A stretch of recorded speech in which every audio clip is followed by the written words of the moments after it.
Hello, ഞാൻ രാഹിന ഫുസ്മി, hail and ഹാപ്പിനെസ്സിലെ consultant സൈക്കോളജിസ്റ്റാണ്.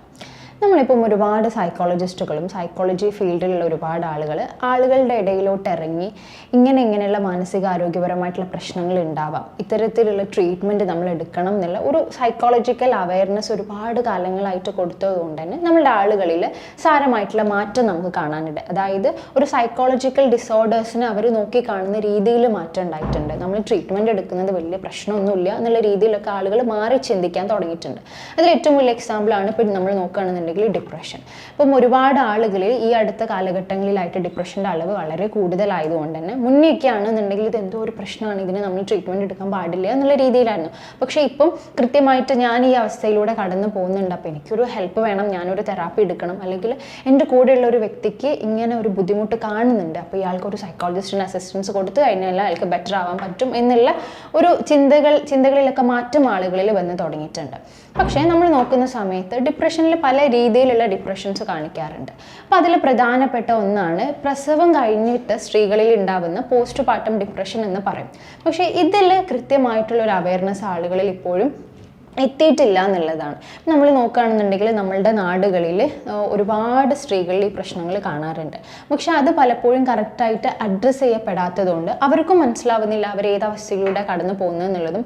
അവരുടെ കൂടെ അവരുടെ വീട്ടിലുള്ള ആൾക്കാർക്ക് ഇത് ഇന്ന പ്രശ്നമാണെന്ന് മനസ്സിലാകാത്തതുകൊണ്ട് അവരെ കുറ്റപ്പെടുത്തുകയും എല്ലാവരും ഇങ്ങനെ തന്നെയാണ് എന്നുള്ള രീതിയിലൊക്കെ സംസാരിക്കുന്നുണ്ട്. അവർക്ക് കൂടുതൽ നെഗറ്റീവ് തോട്ട്സ് കൂടുകയൊക്കെ ചെയ്യുന്നുണ്ട്. അവരുടെ അവസ്ഥ വളരെ മോശമായിട്ടുള്ള രീതിയിലോട്ട്, ആ ഒരു അമ്മയുടെയും കുഞ്ഞിൻ്റെയും അവസ്ഥ മോശമായിട്ടുള്ള രീതിയിലോട്ട് മാറാറുണ്ട് പലപ്പോഴും. അപ്പോൾ ഈ പോസ്റ്റ് പാർട്ടം ഡിപ്രഷനെ കുറിച്ചിട്ട് ആളുകൾ കുറച്ചുകൂടെ അറിയേണ്ടതുണ്ട്.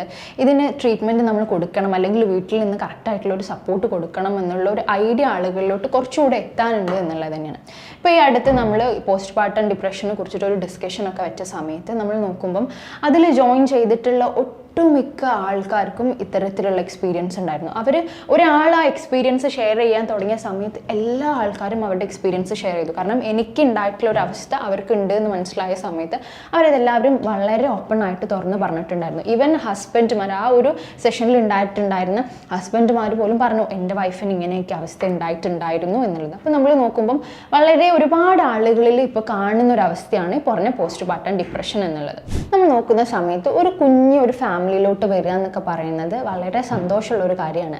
ഏറ്റവും കൂടുതൽ സന്തോഷം ഉണ്ടാവുക അവരുടെ പാരൻസിനാണ്.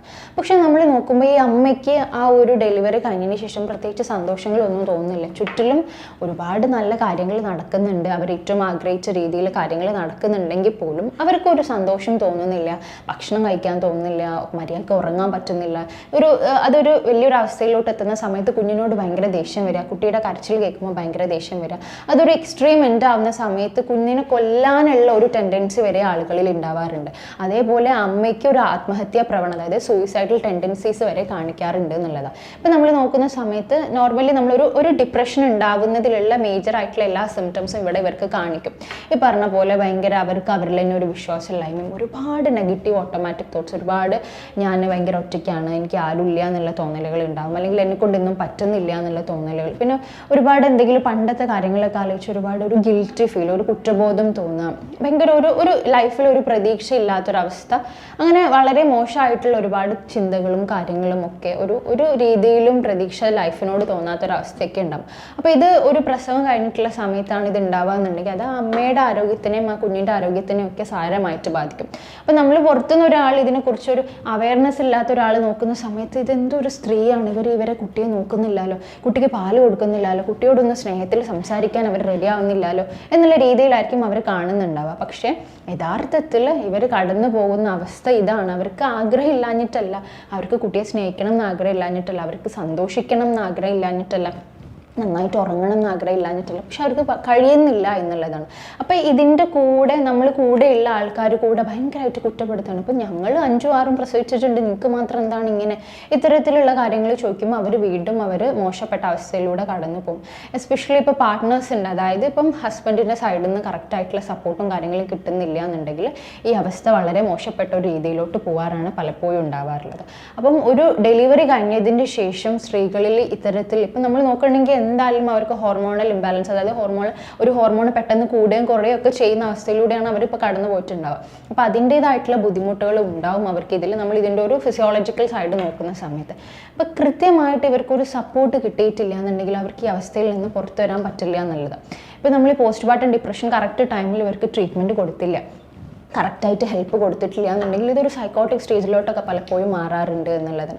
ഭയങ്കര അരഗൻ്റ് ആവുകയും ഭയങ്കര അക്രമാസക്തരാകുന്ന രീതിയിൽ ബിഹേവ് ചെയ്യുകയും അല്ലെങ്കിൽ കുട്ടിയെ ഒരു കൊല്ലുന്ന രീതിയിലുള്ള ആക്ഷനിലോട്ട് അവർ പോവുകയും അല്ലെങ്കിൽ അവരെ തന്നെ കൊല്ലുന്ന രീതിയിലുള്ള കാര്യങ്ങളിലോട്ട് പോകാനുള്ള ചാൻസസ് വളരെ കൂടുതലാണ്. അപ്പം കൃത്യമായിട്ട് ഇത്തരത്തിൽ ഒരു ഡെലിവറി കഴിഞ്ഞൊരു 2 weeks ഒക്കെ കഴിഞ്ഞിട്ട് ഇവർക്ക് ഇങ്ങനെയുള്ള ഭയങ്കര ലോ മൂഡാവുകയും ഒന്നിനോടും ഒരു താല്പര്യമില്ലാത്ത രീതിയിലൊക്കെ ആവുന്ന സമയത്ത് നമ്മൾ കൂടെയുള്ള ആൾക്കാർ കൃത്യമായിട്ട് അത് ശ്രദ്ധിക്കണം, നമ്മളത് മനസ്സിലാക്കണം.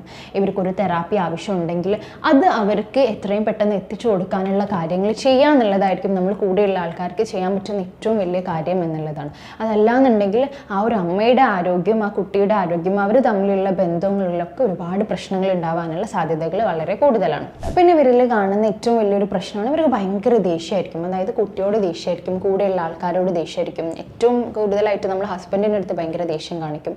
ചെറിയ കാര്യങ്ങൾക്ക് ഇപ്പം കുട്ടി കരഞ്ഞു കഴിഞ്ഞാലൊക്കെ ഭയങ്കര ഇറിറ്റേറ്റഡ് ആവുന്ന അവസ്ഥ ഉണ്ടാവും. ഇപ്പം എൻ്റെ അടുത്തൊക്കെ വന്നിട്ടുള്ള ഒരു ക്ലയൻറ്റ് പറഞ്ഞിട്ടുള്ള ഒരു കാര്യമായിരുന്നു, കുട്ടി കരയുന്ന സമയത്ത് എനിക്കത് പറ്റുന്നില്ല, എനിക്ക് ഭയങ്കര ഇറിറ്റേറ്റഡ് ആവുകയാണ് ആ സൗണ്ടൊക്കെ കേൾക്കുന്ന സമയത്ത്, അല്ലെങ്കിൽ ചെറിയ നോയ്സസ് കേൾക്കുമ്പോഴത്തേക്ക് ഭയങ്കര ബുദ്ധിമുട്ടാവുകയാണ് എന്നുള്ള രീതിയിലൊക്കെ സംസാരിച്ചിട്ടുണ്ട്. അപ്പം ഇതിൽ മിക്കപ്പോഴും എന്താണ് നമ്മളുടെ നാടുകളിൽ പ്രധാനമായിട്ടും സംഭവിക്കുക വെച്ച് കഴിഞ്ഞാൽ ആളുകൾ ബ്ലെയിമിങ്ങും കൂടെ കൂടും. അതായത് ഈ ഒരു വ്യക്തിയെ ഭയങ്കരമായിട്ട് കുറ്റപ്പെടുത്താൻ തുടങ്ങും. ഇവർക്കാണെങ്കിൽ ഇവർ ഏത് അവസ്ഥയിലൂടെ കടന്നു പോകുന്നത് എന്നുള്ളത് ഒരു നിലക്കും പറഞ്ഞ് മനസ്സിലാക്കാൻ പറ്റുന്നുണ്ടാവില്ല. ഇവർക്ക് മനസ്സിലാവുന്നുണ്ടാവും ഞാനിങ്ങനെ ദേഷ്യപ്പെടരുത്, ഞാൻ എൻ്റെ കുട്ടിയോട് നല്ലോണം നിൽക്കണം, അല്ലെങ്കിൽ ഞാൻ ഭയങ്കരമായിട്ട് സന്തോഷിക്കേണ്ട ഒരു സമയമാണ്, ഇത് എൻ്റെ ജീവിതത്തിലെ വളരെ ഇമ്പോർട്ടൻ്റ് ആയിട്ടുള്ള ഒരു ടൈമാണിത് എന്നുള്ളത് അതവർക്ക് അറിയാം. പക്ഷെ അത് അറിഞ്ഞിട്ടും അവർക്ക് ആ രീതിയിൽ ബിഹേവ് ചെയ്യാൻ പറ്റുന്നില്ല എന്നുണ്ടെങ്കിൽ അവരുടെ ബുദ്ധിമുട്ട് എത്രത്തോളമാണ് എന്നുള്ളത് നമ്മൾ ആലോചിക്കണം. അപ്പം പ്രധാനമായിട്ടും പല ആളുകളും ചോദിക്കുന്ന ഒരു കാര്യമാണ്, പണ്ടൊന്നും ഇത്തരത്തിലുള്ള പ്രശ്നങ്ങൾ ഉണ്ടായിട്ടുണ്ടായിരുന്നില്ലല്ലോ, പണ്ട് ഒരുപാട് അമ്മമാർ ഒരുപാട് മക്കളെ പ്രസവിച്ച് പോയിട്ടുണ്ട്, പക്ഷെ എന്താ ഈ അടുത്ത കാലഘട്ടങ്ങളിലായിട്ട് ഇങ്ങനെ ഉണ്ടായിട്ടുള്ളതെന്ന് നോക്കാറുണ്ട്. ഒരുപാട് കാരണങ്ങളുണ്ട്. അപ്പോൾ പ്രധാനമായിട്ടും നമ്മൾ നോക്കുന്ന സമയത്ത് നമ്മളുടെയൊക്കെ ജീവിതത്തിനോടുള്ള കാഴ്ചപ്പാടിൽ തന്നെ ഒരുപാട് വ്യത്യാസം ഉണ്ടായിട്ടുണ്ടാകും. പണ്ടത്തെ ഒരു ജനറേഷൻ നോക്കി കാണുന്ന രീതിയിലല്ല ഇപ്പോഴത്തെ ഒരു ജനറേഷൻ നോക്കി കാണുന്നുണ്ടാകും. അപ്പോൾ പ്രധാനമായിട്ടും നല്ല രീതിയിൽ ജോലിയൊക്കെ ചെയ്തിരുന്ന ഒരു അമ്മമാരെ സംബന്ധിച്ചിടത്തോളം പെട്ടെന്ന് അവർ വീട്ടിൻ്റെ ഉള്ളിലായി പോവുക, പ്രത്യേകിച്ചൊന്നും ചെയ്യാൻ പറ്റുന്നില്ല എന്നൊക്കെ കാണുന്ന സമയത്ത് അവർ ഇമോഷണലി അവർ ഡിസ്റ്റർബ്ഡ് ആവാറുണ്ട്, അവർക്കൊന്നും ചെയ്യാനില്ല എന്നുള്ള തോന്നലുകൾ വരാറുണ്ട്. പ്രധാനമായിട്ടും അവരുടെയൊക്കെ ജീവിതത്തിനോടുള്ള കാഴ്ചപ്പാടിൽ ഉണ്ടാകുന്ന വ്യത്യാസങ്ങൾ ഓട്ടോമാറ്റിക്കലി നമ്മളെ മെൻ്റൽ ഹെൽത്തിലും നമ്മൾ ഓരോ കാര്യങ്ങളും എഫക്റ്റ് ചെയ്യുന്നതിലും ഓരോ കാര്യങ്ങളും ഇൻഫ്ലുവൻസ് ചെയ്യുന്നതിലും വ്യത്യാസം കാണാറുണ്ട് എന്നുള്ളതാണ്. അപ്പം ഈ പോസ്റ്റ്മോർട്ടം ഡിപ്രഷനിൽ ഏറ്റവും കൂടുതൽ അനിവാര്യമായിട്ടുള്ള കാര്യം എന്ന് പറയുന്നത് കൂടെയുള്ള ആൾക്കാരുടെ സപ്പോർട്ട് തന്നെയാണ്. അതായത് ഈ ഒരു വ്യക്തി ഈ ഒരു അവസ്ഥയിലൂടെയാണ് കടന്നു പോകുന്നതെന്ന് മനസ്സിലാക്കിയിട്ട് അവർക്ക് ചെയ്തു കൊടുക്കാനുള്ള കാര്യങ്ങൾ ചെയ്യുക എന്നുള്ളത്. അപ്പോൾ എൻ്റെ അടുത്ത് വേറൊരു ക്ലയൻറ്റ് പറഞ്ഞിട്ടുള്ള ഒരു കാര്യമായിരുന്നു, ഞാൻ മാത്രമാണ് ഈ കുട്ടീനെ നോക്കിക്കൊണ്ടിരിക്കുന്നത്, എനിക്ക് പറ്റുന്നില്ല, ഞാൻ മാത്രം എൻ്റെ രാവിലെ മുതൽ എൻ്റെ രാത്രി വരെ കുട്ടിക്ക് വേണ്ടിയിട്ട് ഞാൻ ചെയ്തുകൊണ്ടിരിക്കുകയാണ് എന്നുള്ള രീതിയിൽ. അപ്പോൾ നമ്മൾ ഇവർ ഏത് രീതിയിലാണ് ഹെൽപ്പ് ഇവർക്ക് ആവശ്യമുള്ളത് ആ രീതിയിൽ നമ്മൾ ഹെൽപ്പ് ചെയ്യേണ്ടി വരും. ഇവർ പക്ഷെ എന്നിട്ടും മോശമായിട്ടുള്ളൊരു അവസ്ഥയിലൂടെ കടന്നു പോകുന്നത്.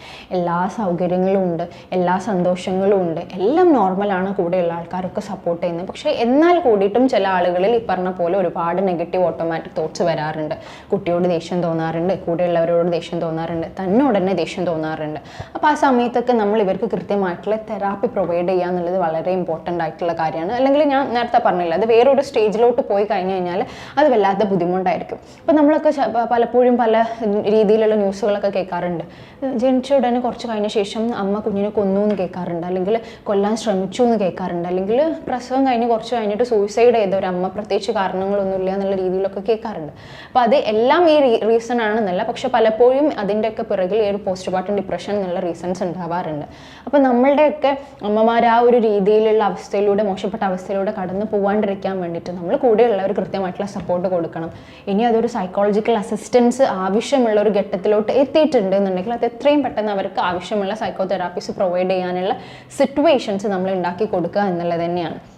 വേറൊരു സൈക്കോളജി റിലേറ്റഡ് ആയിട്ടുള്ള വീഡിയോയുമായിട്ട് നമുക്ക് വീണ്ടും കാണാം. താങ്ക്